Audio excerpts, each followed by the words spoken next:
नमस्कार, बहुत स्वागत है आपका। वृश्चिक राशि। अभी अभी शनिदेव की ढैया समाप्त हुई है 29 मार्च को, और अब 18 मई 2025 से राहु का साम्राज्य प्रारंभ होने जा रहा है। अब देखिए, इतिहास बदलने वाला है। तो वृश्चिक वालों, सकारात्मक दृष्टिकोण आपकी लाइफ में आपको बड़ी राहत भी देगा और तरक्की के रास्ते भी खोलेगा। तो शनिदेव की ढैया समाप्त होने के बाद आपकी लाइफ धीरे धीरे बदल रही है। हालांकि पिशाच योग का प्रभाव चल रहा है, लेकिन 18 मई के बाद एकदम से चीज़ें बदल जाएंगी।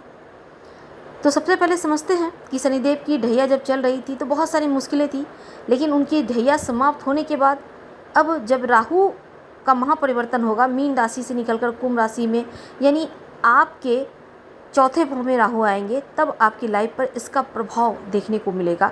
राहु का साम्राज्य प्रारंभ होगा। ये किसी वरदान से कम नहीं होगा।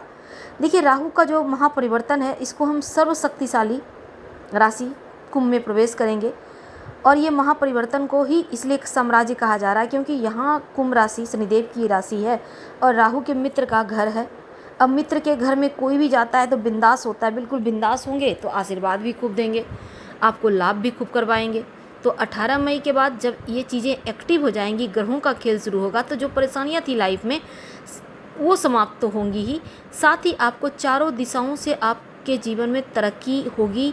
हर तरफ की मुश्किलों से आपको मुक्ति मिलेगी और नकारात्मकता हटकर सकारात्मकता में बदलेगा। लेकिन अपने दृष्टिकोण में भी पॉजिटिविटी आपको लाना होगा। अब देखिए, मन की स्थिरता बढ़ेगी, प्रसन्नता बढ़ेगी, और जब आप प्रसन्न होते हैं तो हर कार्य शुरू होता है। तो सबसे बड़ा ये होगा कि आप प्रसन्न रहेंगे, आप एकदम से अपने आप में खुश रहेंगे। आपको पता भी नहीं होगा आप खुश क्यों हैं, लेकिन आप खुश रहेंगे क्योंकि ये राहु करवाएंगे। तो 18 मई को राहु आपके जब चौथे भाव में आएंगे, तब यहाँ पर भाग्य का साथ मिलेगा, आकस्मिक धन वृद्धि के योग बनेंगे। छोटी छोटी जो मुश्किलें थी वो समाप्त होंगी, स्थितियाँ आपके पक्ष में होंगी और धन की स्थिति बढ़िया होगी। बैंक बैलेंस बढ़ेगा, कुटुंब परिवार में मान सम्मान यश बढ़ेगा।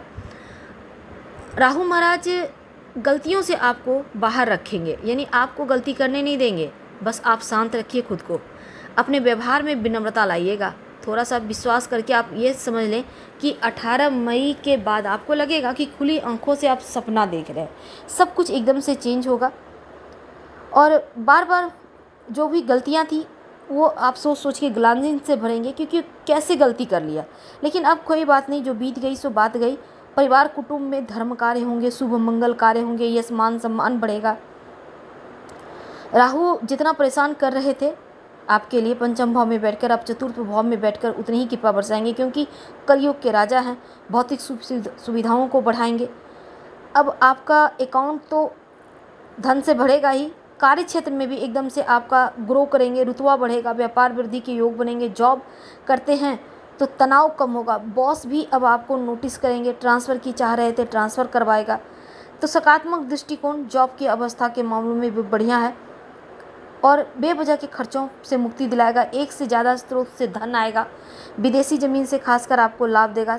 और राहु महाराज कुंभ राशि में जाकर अवश्य एक्टिवेट हो जाएंगे और फिर देखिएगा ये ऐसी कंडीशन होगी कि आपके लाइफ को बदल देगा। अब एक और चीज़ है कि 18 मई के बाद छोटे छोटे उपाय भी कीजिएगा। क्या करेंगे? मोर पंख अपने पास रखें, पॉकेट में, पर्स में, अपने तकिए के कवर में, अपने बेडरूम में, अपने मेज पर, कहीं भी रख सकते हैं। सफ़ेद चंदन का टुकड़ा ब्लू कलर का धागा या ब्लू कलर के कपड़े में लपेट कर अपने पास में रखना शुरू करें। ओम रांग राहवे नमः इस मंत्र का जप करना शुरू करें तो बहुत उत्तम आपके लिए रहेगा। और एक और छोटा सा काम कीजिएगा कि घर में जो बंद पड़ी घड़ियां हैं, छत पर आपने कबाड़ इकट्ठा करके रखा है, वो सब चीज़ को हटाइए। सूर्यास्त के समय घर में दिया जरूर जलाइए, इससे भी पॉजिटिविटी आती है।